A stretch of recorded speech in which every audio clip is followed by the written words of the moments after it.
सभी साथियों को बहुत बहुत नमस्कार। आज हम सब लोग, मैं जानता हूं, जोश है, ऊर्जा है।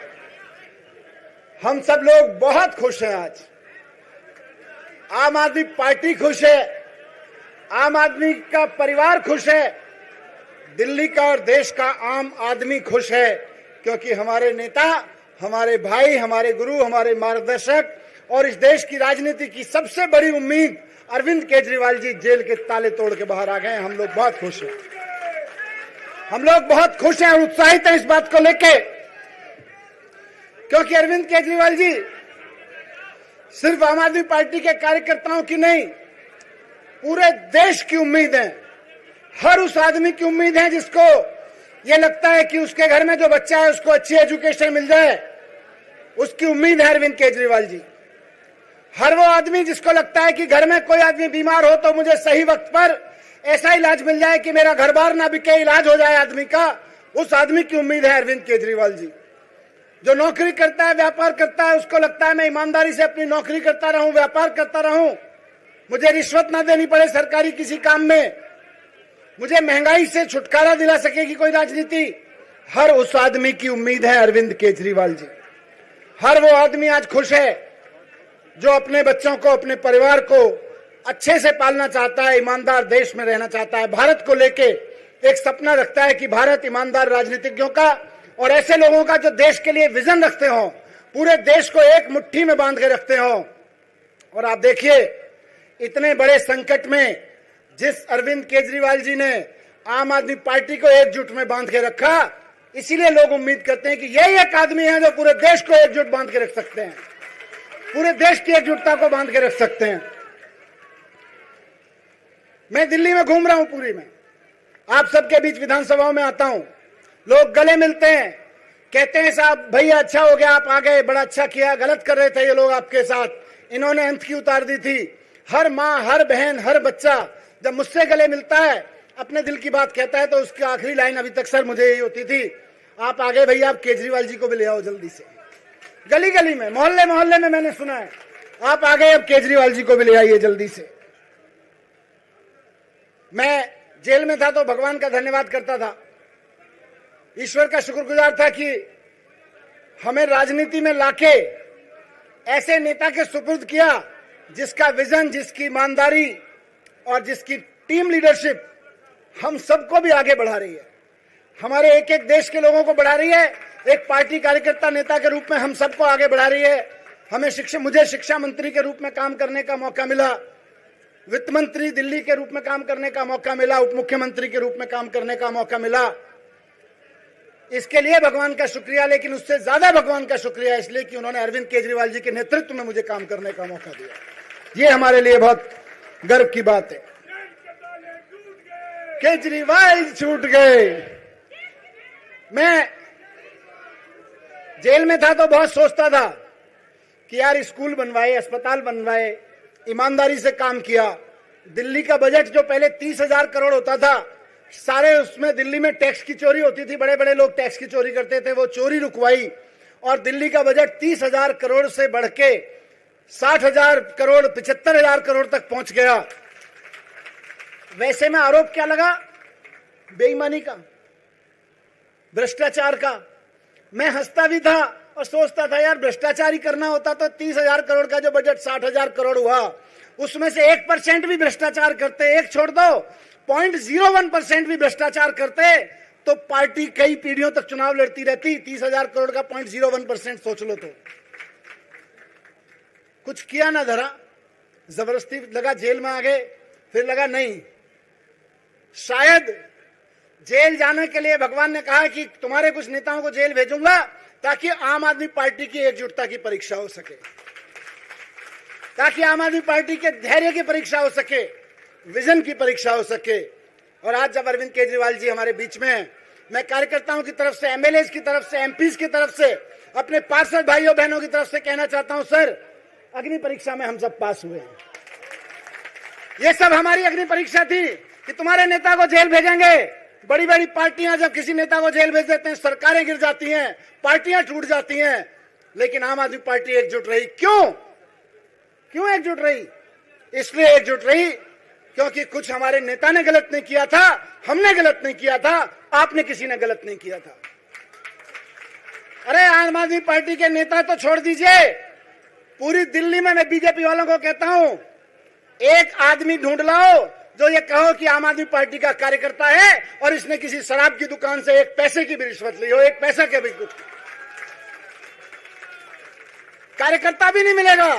नेता तो छोड़ दीजिए, दूर दूर तक पूरी पार्टी का कोई कार्यकर्ता ऐसा नहीं मिलेगा। बीजेपी वालों, आम आदमी पार्टी में ढूंढ के देख लो, जिसने 10 साल के शासन के दौरान किसी एक व्यापारी से, किसी एक व्यक्ति से कोई चाय भी मांगी हो कि मैं तेरा एक काम करा दूंगा तो चाय पिला दे मुझको, नहीं मांगती।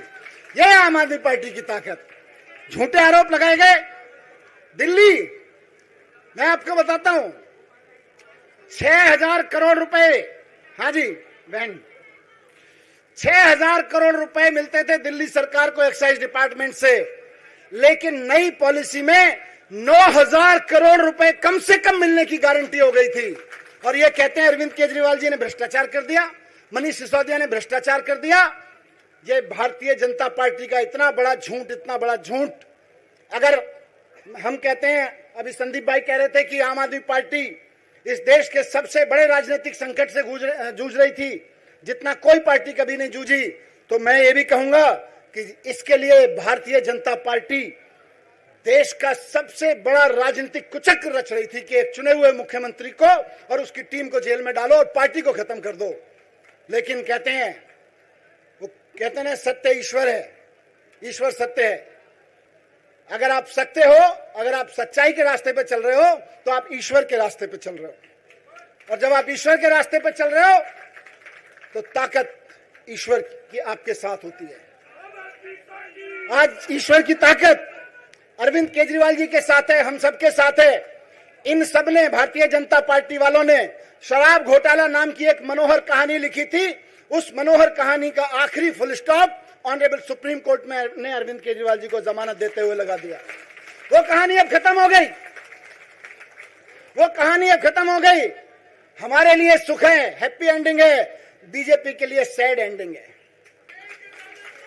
क्योंकि उनको लग रहा था दिल्ली के चुनाव से पहले अरविंद केजरीवाल जी को बाहर नहीं आने देंगे, मनीष सिसोदिया, संजय सिंह को बाहर नहीं आने देंगे। लेकिन भगवान है, आपकी झूठी कहानियां, झूठी मनोहर कहानियां कोर्ट में झूठी साबित हो गई और आज अरविंद केजरीवाल जी भी बाहर हैं, मैं भी बाहर हूं, संजय सिंह भी बाहर हैं, और आम आदमी पार्टी के एक एक कार्यकर्ता में जोश है।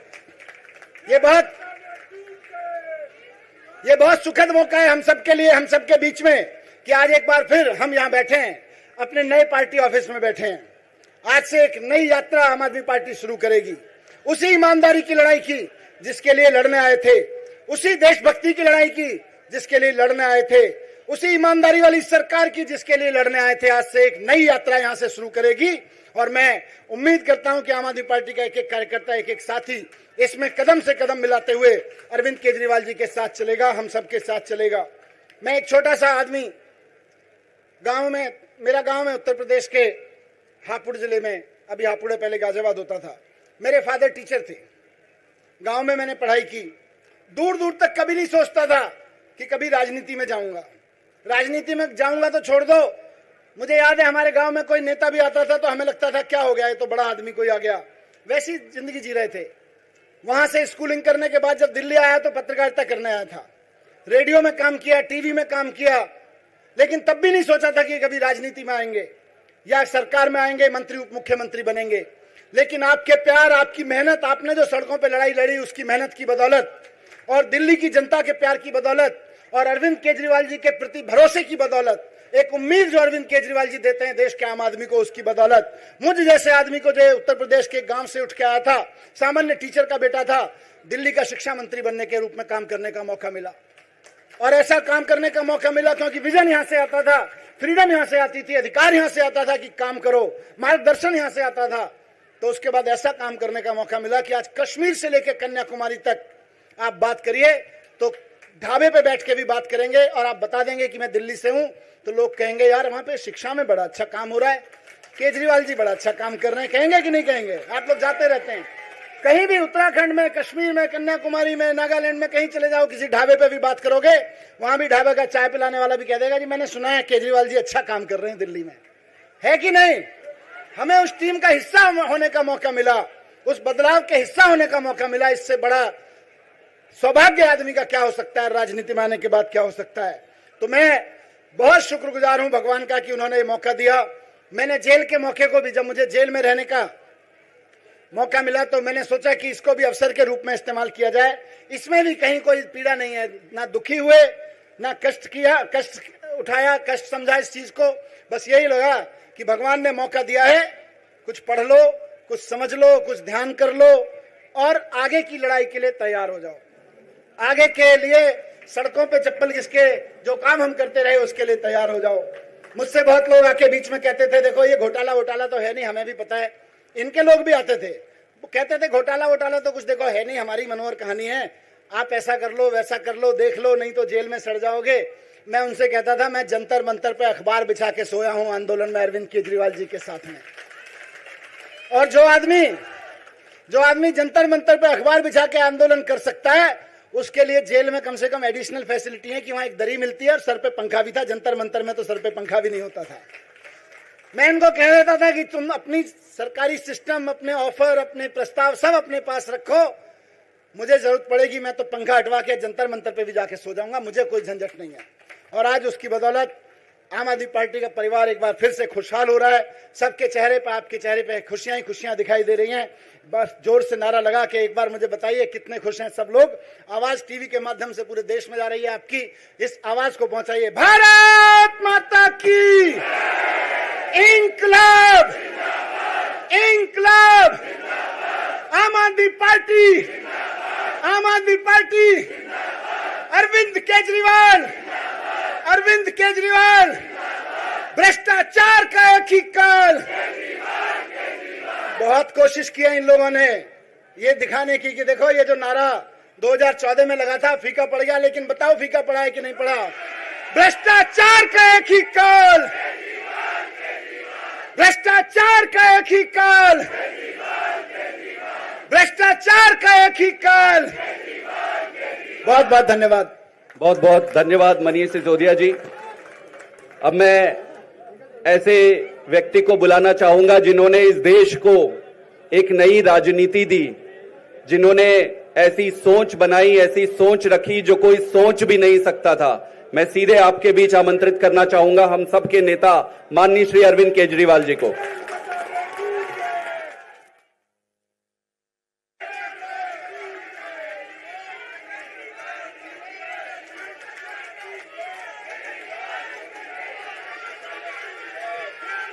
भारत माता की, भारत माता की इंकलाब, वंदे वंदे।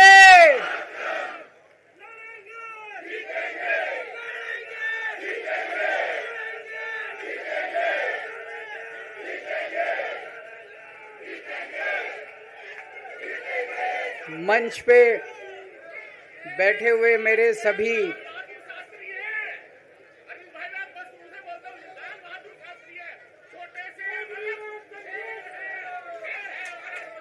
शुक्रिया। मंच पे बैठे हुए मेरे आम आदमी पार्टी के सभी साथीगण, नेतागण, आज यहाँ पे इतनी बड़ी संख्या में आए हुए सभी भाइयों बहनों और जो टीवी के माध्यम से इस वक्त देश भर में लोग देख रहे हैं, उन सभी भाइयों बहनों, माताओं, बुजुर्गों, बच्चों, आप सब लोगों को मेरा नमस्कार, सबको मेरा प्रणाम। I love you too. सबसे पहले मैं ऊपर वाले का शुक्रिया अदा करता हूं, भगवान का शुक्रिया अदा करता हूं, जिनकी हमेशा हम लोगों के ऊपर बहुत कृपा रहती है, बहुत आशीर्वाद रहता है भगवान का, भोलेनाथ का, हनुमान जी का बहुत आशीर्वाद रहता है। इसी वजह से इतनी बड़ी बड़ी मुसीबतों से निकल के हम लोग आते हैं।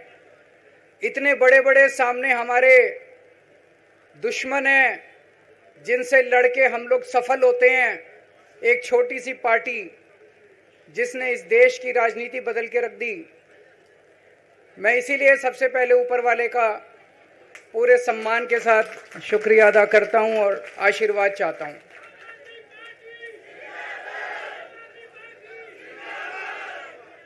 मैं उन लाखों लाखों लोगों का शुक्रिया अदा करता हूं जिन्होंने हम लोगों के लिए, जब हम लोग जेल में थे, मैं, मनीष सिसोदिया जी, संजय सिंह जी, विजय नायर जी, अभी सतिंदर जैन जी हैं, अमानतुल्लाह खान हैं, उनको वो भी जल्दी आएंगे मैं उम्मीद करता हूं।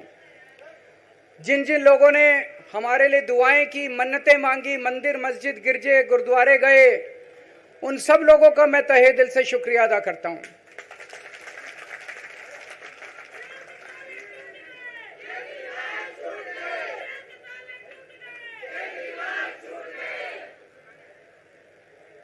जेल में काफी वक्त मिला सोचने का, पढ़ने का, और कई किताबें पढ़ी, पॉलिटिकल किताबें पढ़ी, अपने स्वतंत्रता के आंदोलन की किताबें पढ़ी, गीता कई बार पढ़ी, रामायण पढ़ी, महाभारत पढ़ी। आज मैं अपने साथ एक किताब लेके आया हूं, ये भी मैंने कई बार पढ़ी, भगत सिंह की जेल डायरी। आप लोगों ने पढ़ी है? पढ़ना इसको जरूर, खरीद लेना, खरीद के इसको पढ़ना, भगत सिंह की जेल डायरी। जब भगत सिंह जेल में थे आज से 90-95 साल पहले, उन्होंने जेल के अंदर अपने लेख लिखे थे, वो लेख इसमें हैं। और जेल के अंदर से उन्होंने बाहर कई लोगों को खत लिखे थे, उन्होंने अपने क्रांतिकारी साथियों को खत लिखे थे, उन्होंने देश के युवाओं के नाम खत लिखे थे। बलिदान से पहले साथियों को अंतिम पत्र 22 मार्च 1931, ये खत उन्होंने जेल से लिखा और उनके साथियों तक पहुंचाया अंग्रेजों ने। बटुकेश्वर दत्त की बहन प्रोमिला को पत्र, बचपन के दोस्त जयदेव गुप्ता को पत्र, वाइसरॉय को पत्र, ये सारे पत्र अंग्रेजों ने भगत सिंह के पहुंचाए। युवाओं के लिए जो पत्र लिखा, वो पत्र बकायदा युवाओं के एक सम्मेलन में पढ़ के सुनाया गया। भगत सिंह की शहादत के 95 साल बाद आजाद भारत के अंदर एक क्रांतिकारी मुख्यमंत्री जेल गया। मैं अभी जेल गया, मैंने जेल से एक ही पत्र लिखा था एलजी साहब को। 15 अगस्त था, देश का स्वाधीनता दिवस था, देश के आजादी के दिवस के ऊपर दिल्ली का मुख्यमंत्री दिल्ली सरकार की तरफ से झंडा फहराता है। मैंने एलजी साहब को 3 दिन पहले चिट्ठी लिखी, 15 अगस्त के 3 दिन पहले, कि एलजी साहब, मैं चूंकि जेल में हूं, मेरी जगह आतिशी जी को झंडा फहराने की इजाजत दी जाए। कुछ गलत तो नहीं लिखा? वो चिट्ठी मेरी एलजी साहब तक नहीं पहुंचाई गई, मुझे चिट्ठी वापस करी गई और मेरे को ये वार्निंग जारी की गई। ये वार्निंग भी लेके आया हूं, जिंदगी भर साथ रखूंगा ये मेरे को वार्निंग दी गई कि दूसरी बार अगर आपने एलजी साहब को चिट्ठी लिखने की हिम्मत करी तो आपके साथ जो फैमिली मुलाकात होती है हर हफ्ते, वो फैमिली मुलाकात बंद कर दी जाएगी। मैं मन में सोच रहा था, अंग्रेजों ने भी नहीं सोचा था कि आजाद भारत के अंदर 95 साल के बाद अंग्रेजों से ज्यादा क्रूर और अत्याचारी शासक इस देश के ऊपर आएगा। आपने सुना होगा, बटुकेश्वर दत्त और भगत सिंह ने असेंबली में एक बम फेंका था, या सुना सब लोगों ने? तो दोनों को जेल हुई, दोनों को एक ही जेल में रखा गया, बगल बगल वाली कोठरी में रखा गया। ये मैं चिट्ठी पढ़ के सुना रहा हूं आपको, भगत सिंह की, जो उन्होंने प्रोमिला को, बटुकेश्वर दत्त की बहन को लिखा। कल रात बट्टू को किसी दूसरी जेल में भेज दिया गया है, तब तक वो उनके साथ ही था भगत सिंह के। ये चिट्ठी 17 जुलाई 1930 की है। उनकी जुदाई मेरे लिए असहाय हो रही है। भगत सिंह लिख रहे हैं बटुकेश्वर दत्त की बहन को कि बटुकेश्वर दत्त की जुदाई मेरे लिए असहनीय हो रही है। आज पहला दिन है जब मैं अपने को पूरी तरह उद्विग्न पा रहा हूं और मेरे लिए हर मिनट एक बोझ बन गया है। एक मित्र से जुदा होना सचमुच सगे भाई से भी ज्यादा प्रिय थे मेरे को बटुकेश्वर। तो दोनों साथ रहते थे। 95 साल के बाद मनीष सिसोदिया और केजरीवाल एक ही केस में जेल जाते हैं। मनीष सिसोदिया को अलग जेल में रखते हैं, मेरे को अलग जेल में रखते हैं, साथ मिलने की इजाजत नहीं दी जाती। आजादी की लड़ाई जब हुई, जवाहरलाल नेहरू जेल गए, महात्मा गांधी जेल गए, बाबा साहब अंबेडकर जेल गए, चंद्रशेखर आजाद जेल गए, अशफाकुल्ला जेल गए, कितने स्वतंत्रता सेनानी जेल गए, कई कई सालों तक जेल गए। जब वो जेल जाते थे उनसे मुलाकात के लिए उनके साथी उनसे मिलने जाया करते थे, उनके घर के लोग जाते थे, उनके रिश्तेदार उनसे मिलने जाते थे, और जब वो मिलने के लिए जाते थे वो उनसे पॉलिटिकल बातें करते थे। वो उनसे बातें करते थे कि कैसे अंग्रेजों को उखाड़ के फेंकना है। जब मिलने के लिए जेल में जाते थे, जब मैं जेल में था एक दिन संदीप पाठक मेरे से मिलने के लिए आया। मैं भी पॉलिटिकल आदमी हूं, वो भी पॉलिटिकल, हमारी पार्टी का संगठन मंत्री है। आके उसने मेरे से पॉलिटिकल बातें करी, और क्या करता, रोमांटिक बातें थोड़ी करता। तो पॉलिटिकल आदमी वो, पॉलिटिकल आदमी मैंने उससे पूछा देश में क्या चल रहा है, उसने देश की पॉलिटिकल हालत बताई। मैंने उससे पूछा पार्टी में क्या चल रहा है, उसने संदीप पाठक को ब्लैकलिस्ट कर दिया गया, उसके बाद मेरे से मिलने नहीं दिया गया। भगत सिंह जब फांसी पे चढ़े, उन्होंने सपने में भी नहीं सोचा था कि ऐसा भारत होगा। आज से 95 साल के बाद इस देश के अंदर इतनी क्रूर और अत्याचारी सरकार आएगी कि अंग्रेजों को भी पीछे छोड़ देगी। दोस्तों,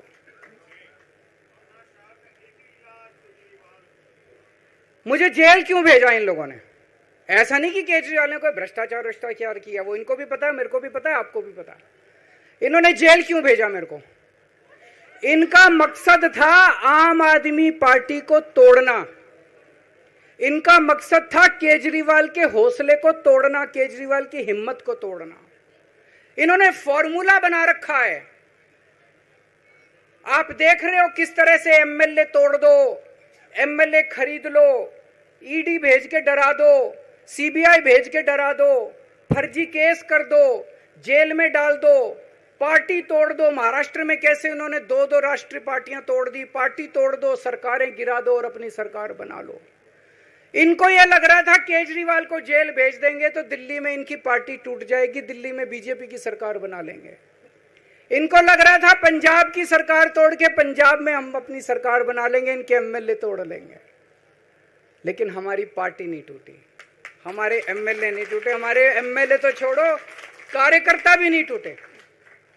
इनकी बड़ी बड़ी साजिशों के खिलाफ, बड़े बड़े षड्यंत्रों के खिलाफ केवल आम आदमी पार्टी में ताकत है जो आज इनका सामना कर रही है।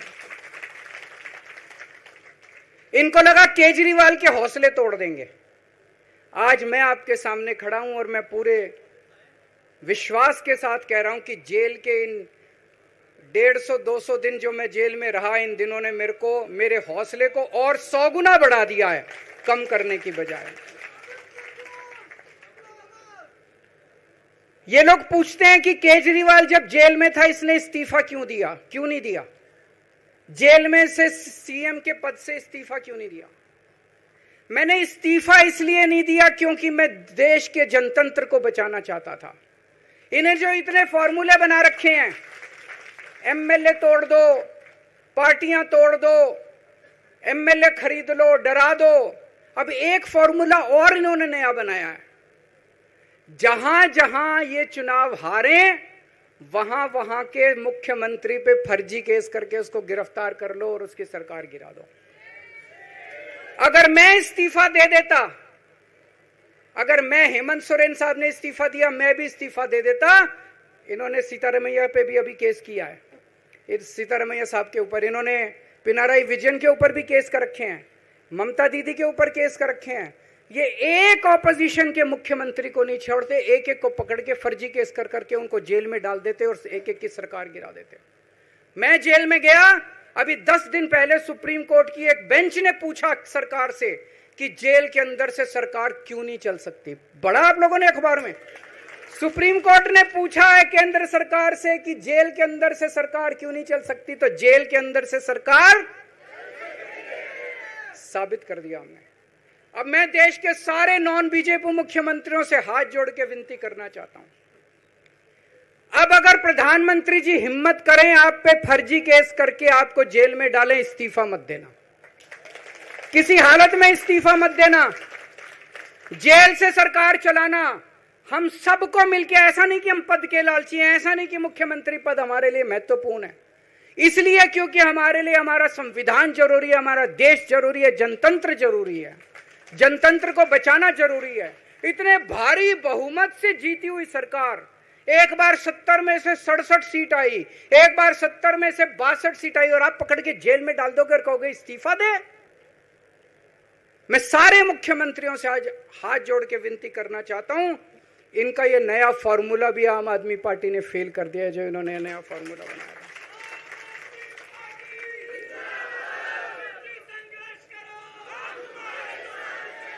आज इनकी हर षड्यंत्र, हर साजिश से सामना करने की ताकत आम आदमी पार्टी में है। क्यों?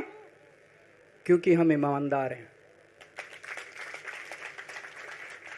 दिल्ली में सरकारी स्कूल थे, गरीबों के बच्चे सरकारी स्कूल में पढ़ने जाया करते थे।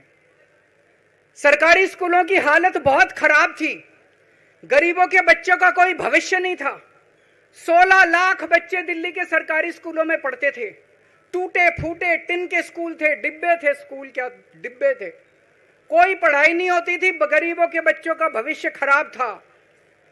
उन गरीबों के बच्चों को पिछले 10 साल के अंदर 18 लाख बच्चों को हमने सरकारी स्कूल अच्छे बना के भविष्य दिया है। हम ये कैसे कर पाए? हम ये कर पाए क्योंकि हम ईमानदार हैं। आज अगर किसी के घर में कोई बीमार हो जाए, प्राइवेट में ले जाओ, लाखों लाखों रुपए खर्च हो जाते हैं। अगर थोड़ी सी सीरियस बीमारी हो, छोटी सी बीमारी हो, 10-15 हजार रुपए कहीं नहीं गए, इन बड़े बड़े अस्पतालों में ले जाओ। दिल्ली के अंदर हर सरकारी अस्पताल को शानदार बनाया, नए नए सरकारी अस्पताल खोले, गली गली में मोहल्ला क्लिनिक खोला, लोगों की चाहे अमीर हो चाहे गरीब हो, सबका इलाज, सबकी दवाइयां, सबके टेस्ट, पूरा इलाज मुफ्त कर दिया। क्यों? क्योंकि हम ईमानदार हैं। आज दिल्ली की महिलाएं जब बस में सफर करती हैं, उनकी टिकट नहीं लगती। बाकी देश की सरकारें घाटे में चल रही हैं, दिल्ली की सरकार ये सब सुविधा देने के बावजूद फायदे में चल रही है। क्यों? क्योंकि हम ईमानदार हैं। आज दिल्ली के अंदर इतनी सुविधाएं, 24 घंटे बिजली आती है आज दिल्ली में, पहले 8-8 घंटे के पावर लगते थे। हम ये कर पाए क्योंकि हम ईमानदार हैं। आज दिल्ली के लोगों को फ्री बिजली मिल रही है, कैसे? क्योंकि हम ईमानदार हैं। आज दिल्ली में जगह जगह सीसीटीवी कैमरे लग गए, स्ट्रीट लाइट्स लग रही हैं, लोगों को तीर्थ यात्रा कराई जा रही है। इतने कच्ची कॉलोनियों के अंदर पिछले 75 साल में इतनी सड़कें और गलियां नहीं बनी जितनी पिछले 10 साल के अंदर हमने सड़कें और गलियां बना दी। 75 साल के अंदर दिल्ली में इतनी पानी की पाइपलाइन नहीं डली जितने पिछले 10 साल के अंदर पानी की पाइपलाइन डाल दी। कहां से आया पैसा? क्यों? क्योंकि हम ईमानदार हैं। ये हमारी ईमानदारी से डरते हैं, ये हमारी ईमानदारी से डरते हैं। ये बिजली फ्री नहीं कर सकते, क्यों? ये बेईमान है। ये स्कूल ठीक नहीं कर सकते, इनकी 30-30 साल से सरकारें चल रही हैं कई राज्यों के अंदर, 25-25 साल से, 15-15 साल से इनकी सरकारें चल रही हैं। ये स्कूल ठीक नहीं कर सकते, अस्पताल ठीक नहीं कर सकते, ये फ्री इलाज नहीं दे सकते, ये बिजली फ्री नहीं कर सकते, ये 24 घंटे बिजली नहीं कर सकते। क्यों?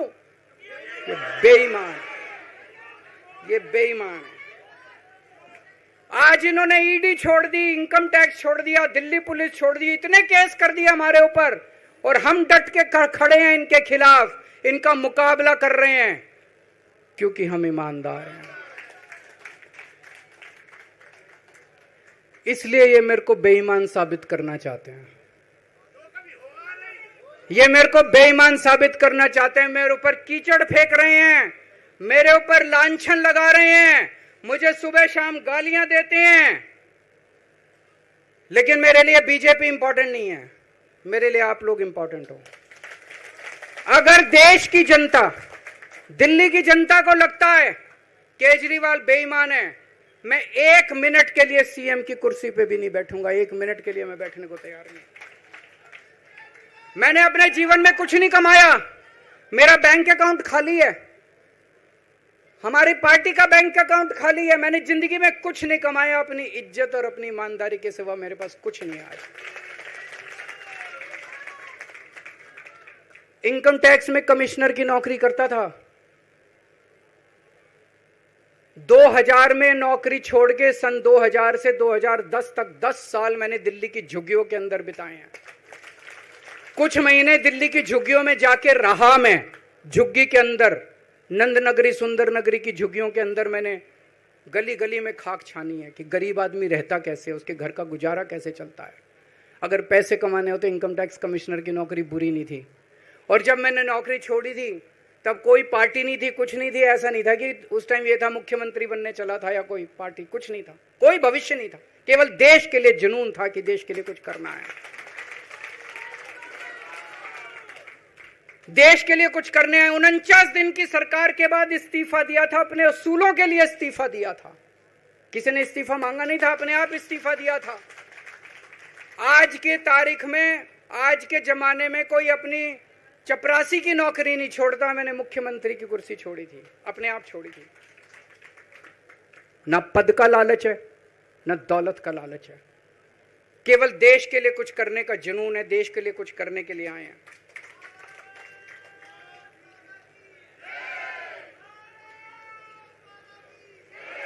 इन्होंने मेरे ऊपर आरोप लगाए, मनीष जी के ऊपर आरोप लगाए हैं।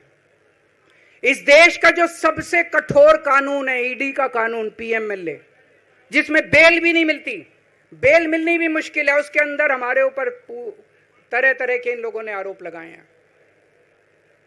कोर्ट से हमको बेल मिल गई, उसके बावजूद आज की तारीख में, आज जो स्थिति है, इससे फालतू कोर्ट और कुछ नहीं कर सकता था जितना कोर्ट ने कर दिया हमारे पक्ष में। हम कोर्ट के बहुत शुक्रगुजार हैं। कोर्ट ने हमें बेल दे दी, अभी बेल तक ही दे सकता था। अब ये केस चलेगा। मैंने वकीलों से पूछा, मैंने कहा मेरा दिल कहता है कि जब तक ये मैं कोर्ट से बरी होके ना आ जाऊं तब तक मैं सीएम की कुर्सी पे नहीं बैठूंगा। उन्होंने कहा जी ये 10 साल चलेगा केस, कोई कह रहा है 15 साल चलेगा केस, कोई कह रहा है 20 साल चलेगा केस। तो केस ये अभी लंबा चलेगा। आज कोर्ट जितना कर सकता था, कोर्ट ने हमारे पक्ष में निर्णय लिया है, हमें बेल दे दी। उन्होंने ऐसे कानून में जिसमें बेल मिलनी नामुमकिन होती है, उन्होंने बेल दे दी। आज मैं आपकी अदालत में आया हूं, जनता की अदालत में आया हूं, आपसे पूछने के लिए आया हूं, क्या आप केजरीवाल को ईमानदार मानते हो कि गुनहगार मानते हो?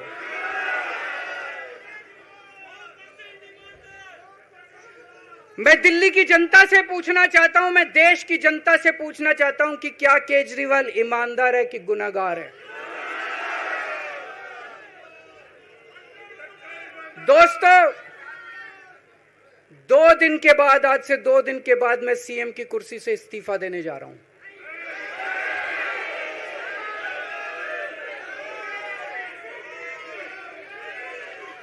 और मैं तब तक सीएम की कुर्सी पे नहीं बैठूंगा जब तक जनता अपना फैसला ना सुना दे। मैं जनता के बीच में जाऊंगा, गली गली में जाऊंगा, घर घर में जाऊंगा, और जब तक जनता अपना फैसला ना सुना दे कि केजरीवाल ईमानदार है, तब तक मैं सीएम की कुर्सी के ऊपर नहीं बैठूंगा।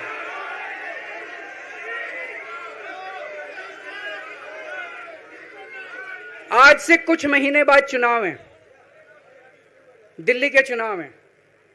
मैं जनता को निवेदन करना चाहता हूं, अपील करना चाहता हूं, अगर आपको लगता है केजरीवाल ईमानदार है, मेरे पक्ष में वोट दे देना। अगर आपको लगता है केजरीवाल गुनहगार है, मेरे को वोट मत देना। आप अगर मेरे को, आपका एक एक वोट मेरी ईमानदारी का सर्टिफिकेट होगा। अगर आप मेरे को वोट देके जिताओगे और अगर आप कहोगे कि केजरीवाल ईमानदार है, तो चुनाव के बाद, उसके बाद जाके मैं सीएम की कुर्सी पे बैठूंगा, तब तक मैं सीएम की कुर्सी पे नहीं बैठूंगा।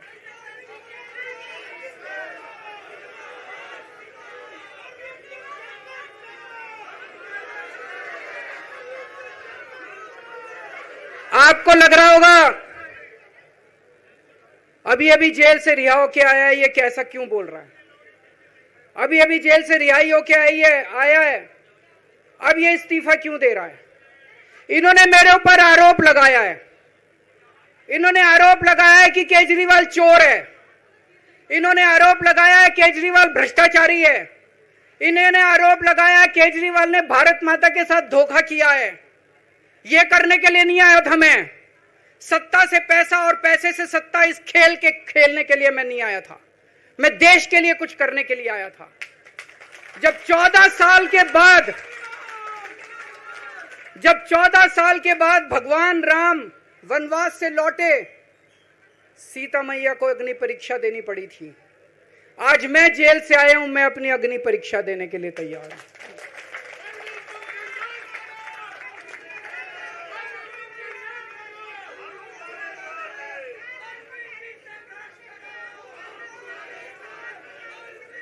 ये कुछ लोग बोल रहे हैं सुप्रीम कोर्ट ने कुछ कंडीशंस लगाई हैं, काम नहीं कर पाएंगे। पिछले 10 साल में इन लोगों ने कंडीशन लगाने में कोई कसर छोड़ी थी? एलजी साहब ने कंडीशन लगाने में कोई कसर छोड़ी थी?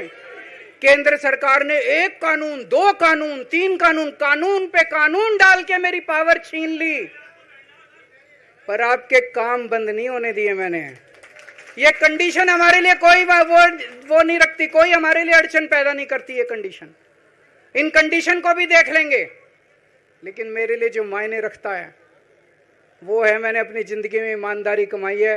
अगर आपको लगता है केजरीवाल ईमानदार है, जम के वोट दे देना मेरे पक्ष में, चुनाव के बाद सीएम की कुर्सी पे जाके बैठूंगा।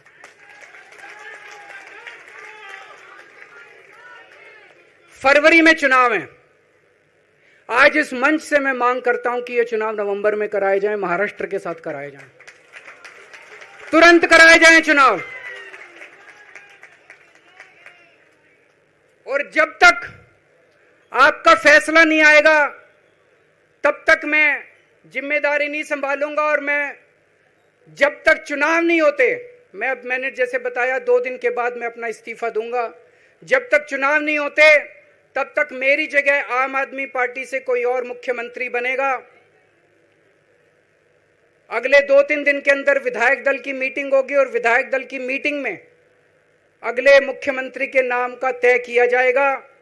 मैं मनीष जी से बात कर रहा था, जो पीड़ा मेरे मन में है वो पीड़ा मनीष जी के मन में भी है। इनके लिए भी वही सब कहा गया जो मेरे लिए कहा गया है। मनीष जी का भी कहना है कि ये दिल्ली के उप मुख्यमंत्री और शिक्षा मंत्री और मंत्री का पद तभी संभालेंगे जब दिल्ली की जनता कहेगी कि मनीष सिसोदिया ईमानदार है। तो मैं और मनीष सिसोदिया, हम दोनों का फैसला आपके हाथ में है, जनता के हाथ में है। हम दोनों जनता की अदालत में जा रहे हैं, गली गली जाएंगे, जनता के बीच में जाएंगे और उनसे पूछेंगे, अगर जनता कहेगी ईमानदार है तो हम आके इसकी कुर्सी पे बैठेंगे। 2020 में आया था मैं, 2020 में मैंने कहा था, मैंने अगर काम किया हो तो मेरे को वोट देना और काम नहीं किया हो तो वोट मत देना। कहा था कि नहीं कहा था? आज मैं आपके बीच में आया हूं, मैं कह रहा हूं अगर मैं ईमानदार हूं तो वोट देना, अगर मैं बेईमान हूं तो वोट मत देना, बिल्कुल मत देना। भारत माता की